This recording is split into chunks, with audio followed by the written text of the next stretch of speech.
എല്ലാവരും ഇന്ന് നല്ല സുഖമായിട്ടിരിക്കും. ഞങ്ങൾ സുഖമായിട്ടിരിക്കുന്നുണ്ട്. ഇന്ന് ഞങ്ങൾക്ക് ഭയങ്കര പണിയാണ് കേട്ടോ. പണിയെന്ന് വെച്ച് കഴിഞ്ഞാൽ തേങ്ങ പൊതിച്ചത് വെട്ടി ഉണക്കിയിട്ട് വേണം വീട്ടിലേക്ക് ആവശ്യമുള്ള തേങ്ങ വെളിച്ചെണ്ണ എടുക്കാൻ വേണ്ടിയിട്ട് കേട്ടോ. അപ്പോൾ ഭയങ്കരമായിട്ട് ഉണങ്ങിയ തേങ്ങകളുണ്ട്, കുറച്ച് വെള്ളമുള്ള തേങ്ങയുണ്ട്. വെള്ളമുള്ള തേങ്ങകൾ ഞങ്ങൾ തേങ്ങേനെടുത്ത് കണ്ണൂത്തി ഞങ്ങൾ വെള്ളം കുടിച്ചായിരുന്നു കേട്ടോ. ബാക്കിയുള്ള തേങ്ങകൾ അപ്പച്ചൻ്റെ ഉടച്ചെടുക്കുകയാണ് കേട്ടോ. ഇത് ഉണങ്ങിയിട്ട് വേണം നമുക്ക് വെളിച്ചെണ്ണ ആട്ടിയെടുക്കാൻ വേണ്ടി.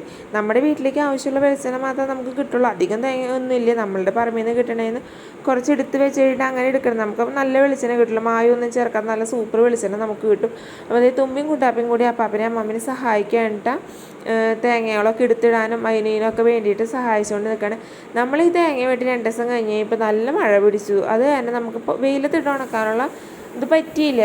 എപ്പോഴും വെയിലത്തിട്ട് ഉണക്കാൻ പറ്റില്ലല്ലോ മഴ പെയ്യുമ്പോൾ. അത് തന്നെ ഞങ്ങൾ എന്ത് ചെയ്തു, ചോറൊക്കെ വെച്ച് കഴിഞ്ഞ് കഴിയുമ്പോൾ അതിൻ്റെ മീതെ അടുപ്പിൻ്റെ മീതെ ഇട്ട് ഞങ്ങൾ ഉണക്കും. ഇത്രയും ആ തേങ്ങകൾ പൊതിച്ചത് അത്രയും ഇങ്ങനെ വെട്ടി വന്നു കഴിഞ്ഞ് കഴിയുമ്പോൾ ഇത്രയ്ക്കും ഉണ്ടായിരുന്നു കേട്ടോ. ഇതൊരിപ്പോൾ ഒരു 5 കിലോ 6 കിലോൻ്റെ അടുത്ത് ഉണ്ടെന്നാണ് എനിക്ക് തോന്നണത്.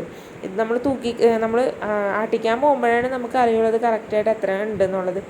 അങ്ങനെ ഇത് ആട്ടിക്കാൻ പോയി കഴിഞ്ഞ് കഴിയുമ്പോൾ ഇത് കറക്റ്റായിട്ടൊരു 5,300 ഉണ്ടായിരുന്നു കേട്ടോ. അപ്പോൾ ഇത് തേങ്ങ വെളിച്ചെണ്ണ ഒഴിക്കാനുള്ള കുപ്പികളൊക്കെ കഴുകി ഉണക്കാൻ വേണ്ടി വെച്ചേക്കാണ് കേട്ടോ. ഇതാണ് കേട്ടോ നമുക്ക് കിട്ടിയാണ് വെളിച്ചെണ്ണ. നല്ല സൂപ്പർ വെളിച്ചെണ്ണയാണ്. നമ്മളത് ഊറാൻ വേണ്ടി 2-3 ദിവസം വെക്കണം. എന്നാലാണ് നന്നായി അടി ഇങ്ങനെ ഊറി വരുള്ളൂ. അങ്ങനെ ഊറി കഴിഞ്ഞ് കഴിഞ്ഞിട്ട് വേണം നമ്മൾ കുപ്പിയിലേക്ക് പകർത്തി വയ്ക്കാൻ വേണ്ടിയിട്ട്. അപ്പോൾ ഇത് നല്ല ശുദ്ധമായിട്ടുള്ള വെളിച്ചെണ്ണ ഞങ്ങൾക്ക് കിട്ടിയിട്ടാണ്. ഒരു 3 ലിറ്റർ വെളിച്ചെണ്ണ ഉണ്ടായിരുന്നു കേട്ടോ നമുക്ക്. ഇതിപ്പോൾ 2.5 ലിറ്റർ ഉണ്ട്. 1/2 ലിറ്റർ വെളിച്ചെണ്ണ ഞാൻ എടുത്ത് വെളിച്ചെണ്ണ കാച്ചിയായിരുന്നു. നമ്മുടെ തലയിലൊക്കെ പറ്റാൻ, തുമ്പിക്കും കുട്ടാപ്പിക്കൊക്കെ തലയിലൊക്കെ പറ്റാൻ വേണ്ടിയിട്ട് ഞാൻ എന്ത് ചെയ്തു, കുറച്ച് വെളിച്ചെണ്ണ എടുത്തിട്ട് ഞാൻ വെളിച്ചെണ്ണ മുറുക്കി വെച്ചായിരുന്നു.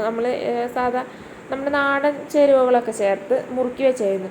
ഈ മുറുക്കി വെച്ചാണ് എൻ്റെ വീഡിയോ ആയിട്ട് ഞാൻ അടുത്ത ദിവസം വരാട്ടെ. നമ്മുടെ ചാനൽ കാണുന്നവർ സപ്പോർട്ട് ചെയ്യണേ, സബ്സ്ക്രൈബ് ചെയ്യണം, ഷെയർ ചെയ്യണം, ലൈക്ക് ചെയ്യണം. എന്നാലാണ് നമുക്ക് ഇനി പുതിയ വീഡിയോസായിട്ട് നമുക്ക് ഇനി അടുത്ത ദിവസം കാണാട്ടെ.